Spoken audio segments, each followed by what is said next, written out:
Up with it, y'all. So I bumped into my homeboy from Harlem Mafia, the 30s, the RTCs, the Dirt Gang. And growing up back in the days, I was one of his best friends, you know what I mean? Like he had a lot of homies, but I always kept it real with him. Like we had like a genuine connection, you feel me?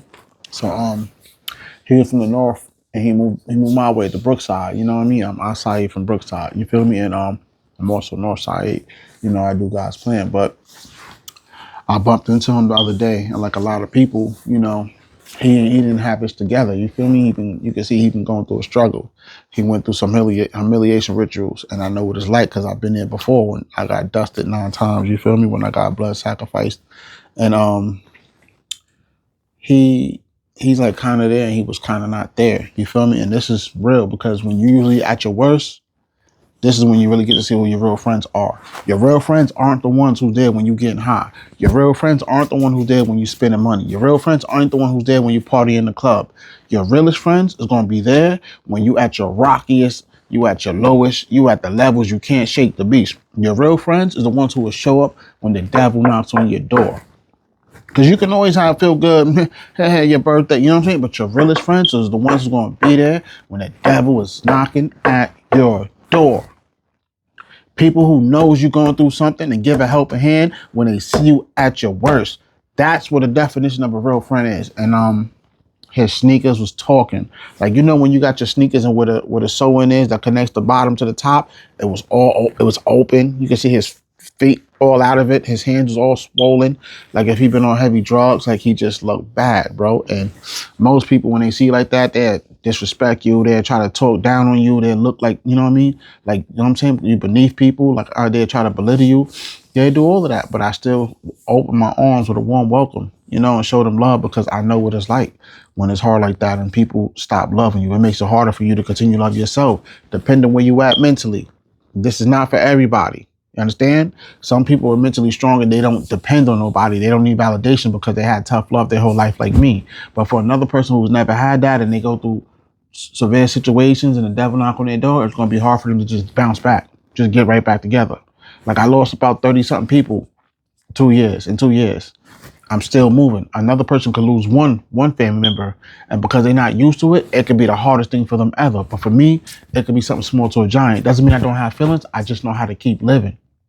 Another person here stop. You know what I mean? He'd be stuck and stagnant. So as I see my homeboy, I was just giving him love, giving him support, giving him completion. And you got to understand this. You got to be careful how you treat people because you never know who give you your last cup of water. And what I'm saying is you could be at the top today. You could just fall tomorrow. Let's see how many of your friends are going to be there. You understand? So knowing that could have been my last time seeing him, I just kicked it with him. I vibe with him. I talked to him. I see if he still has intelligence. He still remember my mother dying and everything. My mother, on my brother's birthday, this 8th of August will make 2 years. He still remembered that. He was just talking about good times. He's talking about a lot of homies from around the way. Some that is here, some is dead. He's talking about a lot of things. So he still had a brain, but he was in and out still. You feel me? So I just was talking to him. You know what I mean? He had his little weed. You know what I mean? And I'm like, you still know how to roll? He was like, what? And he was doing his thing. So it made me proud to try to get his mind off what he was going through. You understand that? Because a lot of people, this nigga fell off. You ain't ish. You know how people do. I don't touch me, you dirty bum. And it's like, what's all of that call for, bro? Imagine if that was you. That would never be me. You don't know what can happen to you the next day, to the next week, the next month, the next year, to a decade, bro. That can have you on the floor and it'd be hard for you to get up. You don't know. Don't judge people. You know what I'm saying? Don't do that, bro.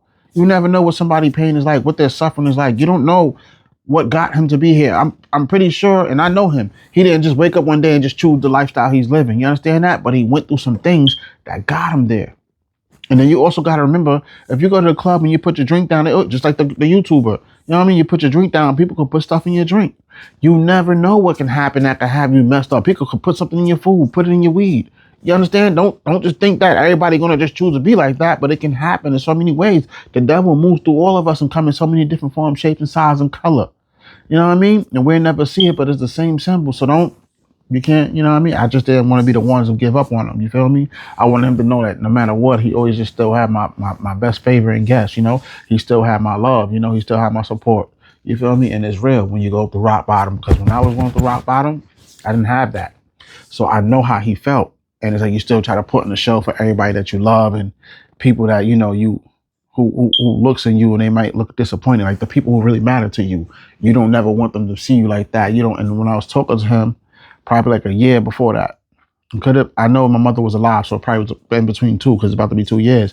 But he was telling me he about to get his stuff. He was getting out the shelter. He was talking about he out them a place. But you know, because I'm who I am, he probably didn't feel like that's all he could really tell me. You know what I mean? He probably felt shamed to tell me that he was doing worse than what it was. You feel me? And we're like that sometimes, you know? You ask one of your homies, what's up, bro? How you been? Oh, I'm good, my nigga. Yeah, da da da da da. Cause you don't, you know what I mean? You don't really want to say something. And even sometimes when you do, when you tell somebody, nah, man, like for me, for instance, nah, man, I'm not okay. But if I keep getting up to God, you know what I mean? He gonna get me out the situation. But I lost my mother. I lost 30 people. Bro, I'm saying like, I just can't get past the past. I'm still dealing with the spiritual warfare. I'm going through so much demonic same kind of activity. I'm gonna just leave it at that instead of just keep going on and on because I could talk about a lot. But man, that's messed up, bro. Like, dang, I feel for you, bro. But I got to get to work. I guess I'll see you later. Like, they're not gonna really care. Like a personal concern, they wouldn't do all of that. It's like, wow. I had a cousin. Let me tell you, bro. I'm happy that you're able to talk about it and with people you know who love and care for you and concern for you and wish nothing but the best for you. You got my support 100%, bro. You know what I'm trying to say? Through the good, the struggle, and the hard times, especially if you need closure. But let me tell you something. I had a cousin. No, I'm real talk. I had a cousin, and he went through some things. And you remember my cousin, such and such. And it's like, yeah. He used to be one of the most amazing dudes we knew. It's like, yeah, we all looked up to him, so you understand. And he went. Let's just say he ended up hanging with the wrong people one time, and they put something in his food or his drink and his smoke. He's never been the same after that.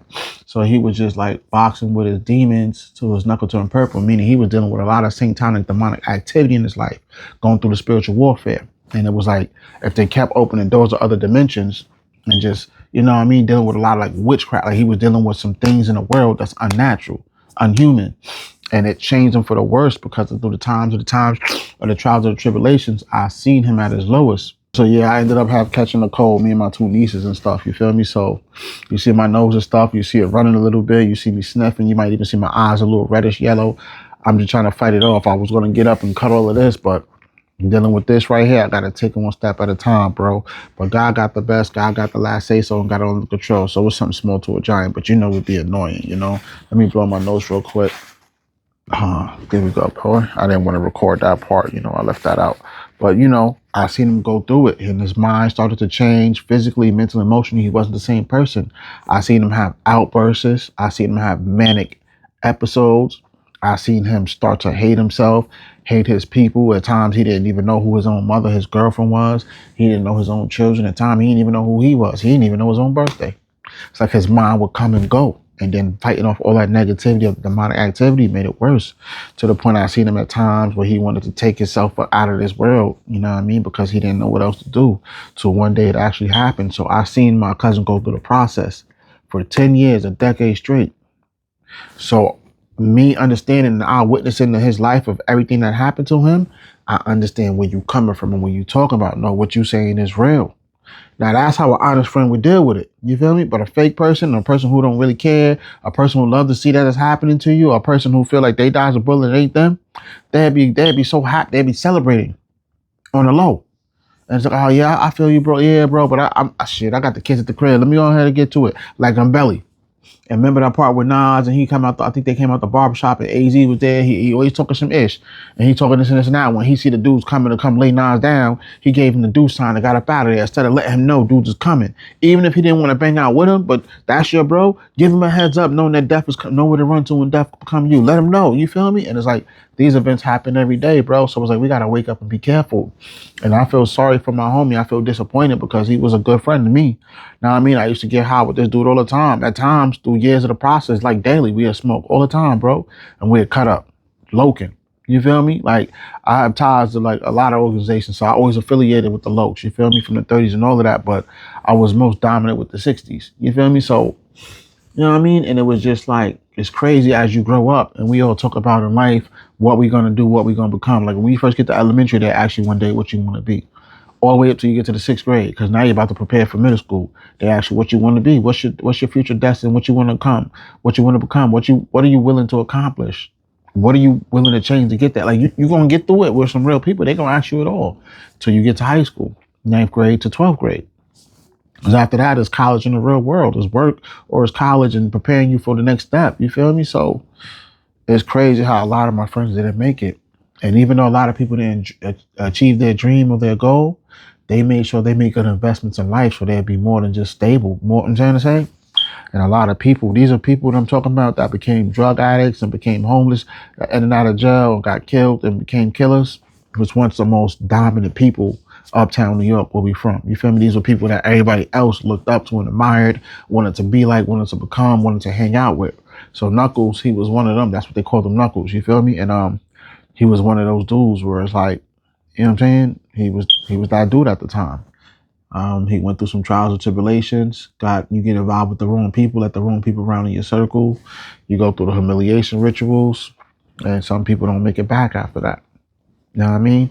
My sister went through it too. She was, I was telling them on the last episodes. You know what I'm saying? She was in the streets running around. You know what I'm saying? When you walk on water, you end up taking off all your clothes. You'd be naked. And I know from experience because I was one of the first ones to go through it at 15. You know what I mean? I wish they would have learned from what I went through so it wouldn't happen to them. You know what I mean? Instead of repeating the same mistakes or worse. Because when you got people who don't wish the best for you, they'll find any way to destroy your life and stop your goals and achieving your dreams. You know what I mean? Because my sister was that person too. She was the type of girl that'd get it in with a dude.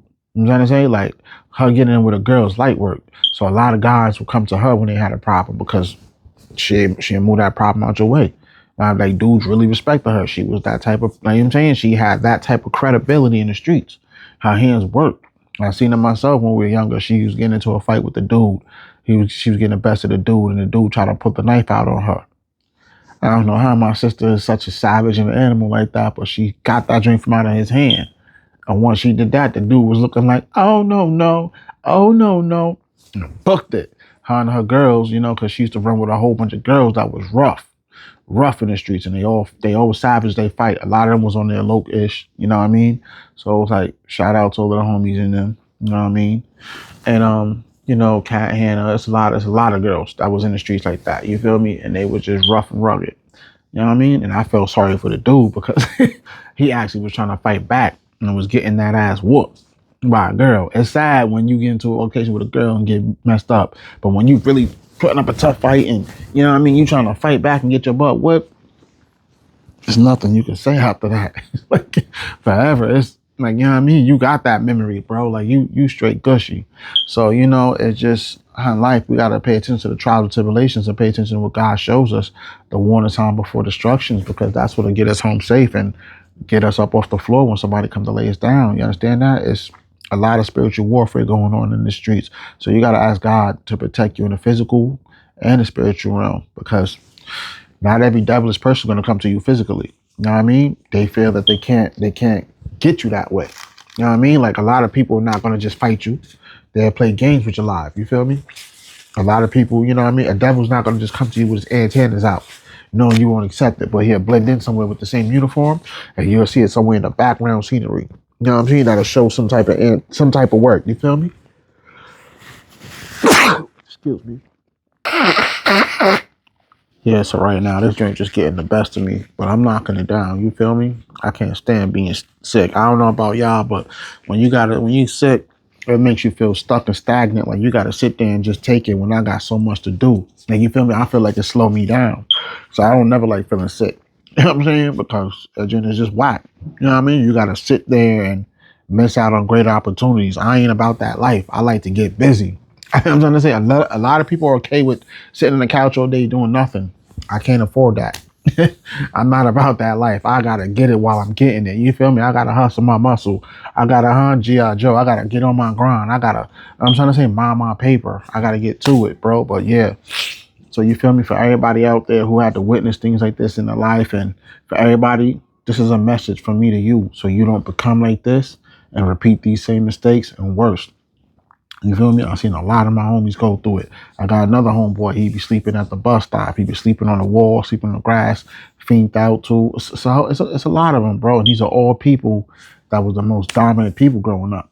A lot of them a couple years older than me. So I looked up to a couple of them, and I ran trials with them in the streets. You feel me? When I was back in my days out there. You feel me? So it's real how your life could turn out if you don't wake up every day with a purpose to prosper and make great progress. You end up becoming a wannabe of use project. They experiment on you. You understand? They'll stop your destiny from being better than what it is because they feel some type of way and they can never get there in their life. But stopping you is an amazing accomplishment. I'm telling you, you got to be careful to the people you meet, the hands you shake, the people you let in your house because somebody close to you will always do something strange for a piece of change. Everybody, just because you're kind and sweet and amazing, doesn't mean everybody around you is really like that. They wear an image and wear a mask on. And when you turn around, that's who they really are. But you got to know how to see it. You got to know how to feel it. You got to know how to smell it out. You know what I mean? Ask God, you know what I mean, for this right here. Because I'm telling you, bro, there's a whole new world order out here, and they not playing fair. They doing savages things, you know. So stay up, stay alert, stay tuned in with your boy Northside God's Plan, Chef CIE. You know what I mean? And follow for more. Let's get it up with it. Let's go.